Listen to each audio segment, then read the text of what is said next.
Grammy goes to, even if it's not you, Beyonce, I might just say this. Not Like Us, Kendrick Lamar. What's up with it? When victory becomes your villain, how Kendrick turned Drake's silence into the loudest loss at the 2025 Grammys. Listen, before we dive into this absolute chaos, if you're about hip-hop truth with no filter, hit that subscribe button for Celeb Clope right now.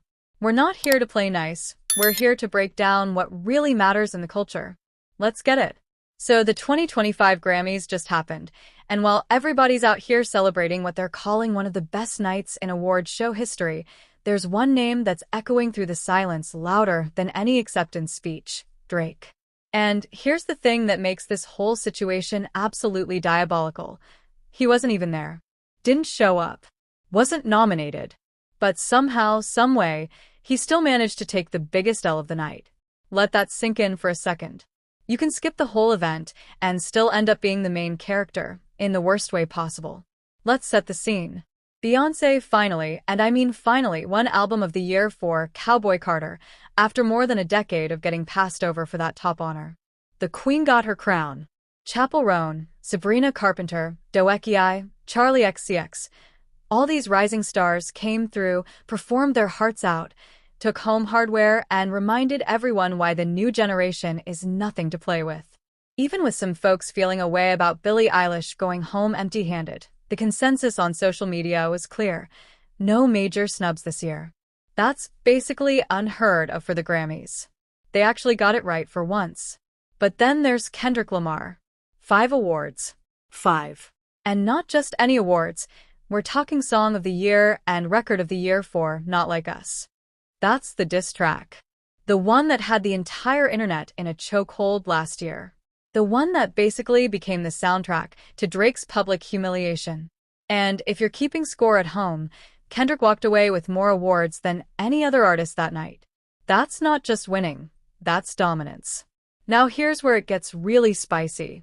The Recording Academy didn't just give Kendrick 5 trophies for a song that straight up accuses Drake of pedophilic behavior. Nah, they played it at the event, during the actual ceremony. And the cameras caught Beyoncé and Taylor Swift, 2 of the biggest artists on the planet, dancing to it.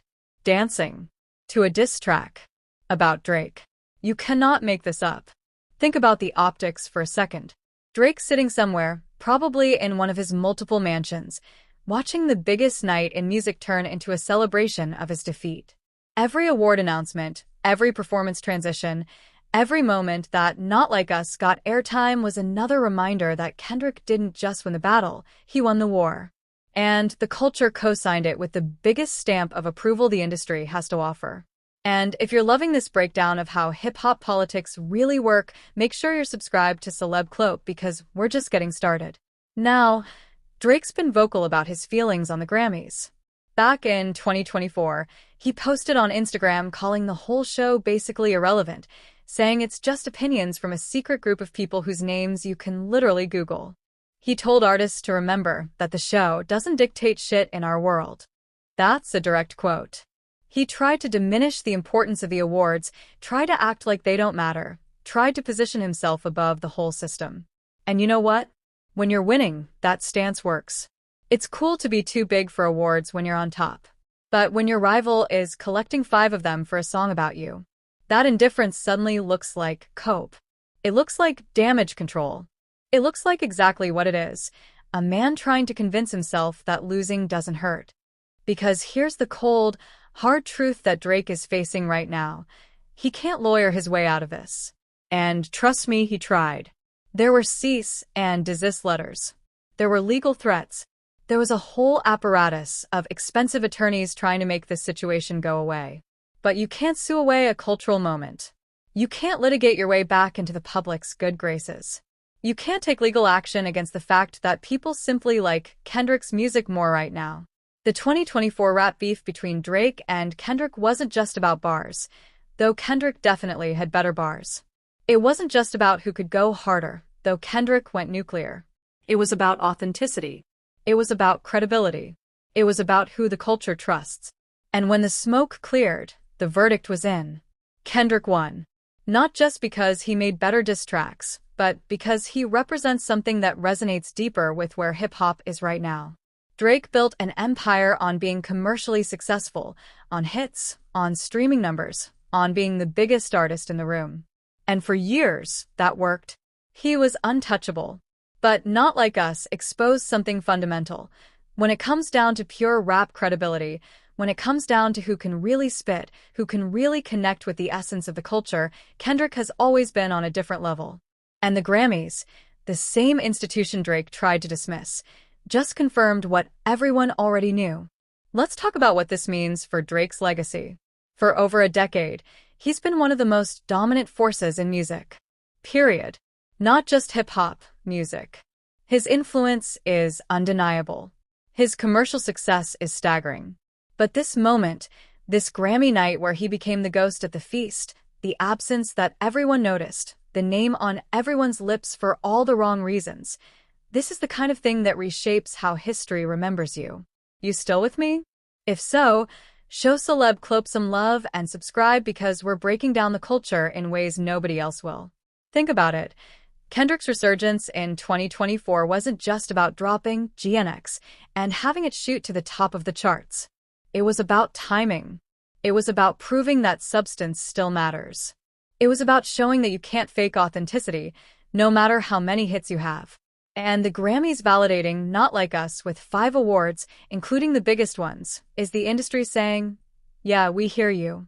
We see what's real. For Drake, this has to sting on levels most people can't even comprehend. He's dealt with criticism before.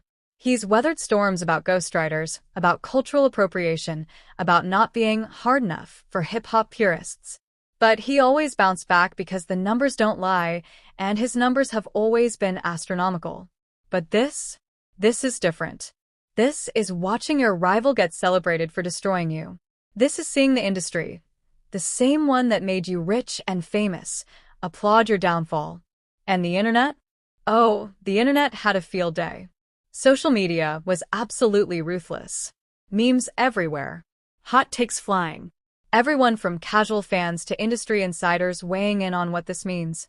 Some people felt bad for Drake. Most didn't. Because in hip-hop, when you step into the arena, when you engage in battle, you accept the consequences. And Kendrick didn't just win the battle. He lapped Drake and then got awarded for it on the biggest stage. The thing is, Drake's not going anywhere. He's still going to sell records. He's still going to pack arenas. He's still going to have hits. But this moment, February 2nd, 2025, the night the Grammys became a 5-award celebration of his defeat, this is permanent. This is the kind of cultural timestamp that doesn't fade. Years from now, when people talk about this era of hip-hop, they're going to remember that Kendrick beat Drake so thoroughly that the establishment gave him 5 trophies for it. So what does Drake do now? How do you come back from this? The honest answer is he probably doesn't need to. His career isn't over. His fan base isn't going anywhere. But his credibility in the pure hip-hop space? That took a hit that no amount of streaming numbers can fix. And that's what makes this whole situation so fascinating. Drake won capitalism. Kendrick won culture. And in 2025, at least at the Grammys, culture got the last word. The 2025 Grammys proved something essential. You can have all the commercial success in the world, but when the culture turns on you, when your rival becomes the people's champion, when your absence becomes the story, that's a different kind of loss. That's the kind that echoes. That's the real story behind the headlines. If you want more truth about what's really happening in hip-hop, subscribe to Celeb Clope right now. We're not stopping. We're just getting started. See you in the next one.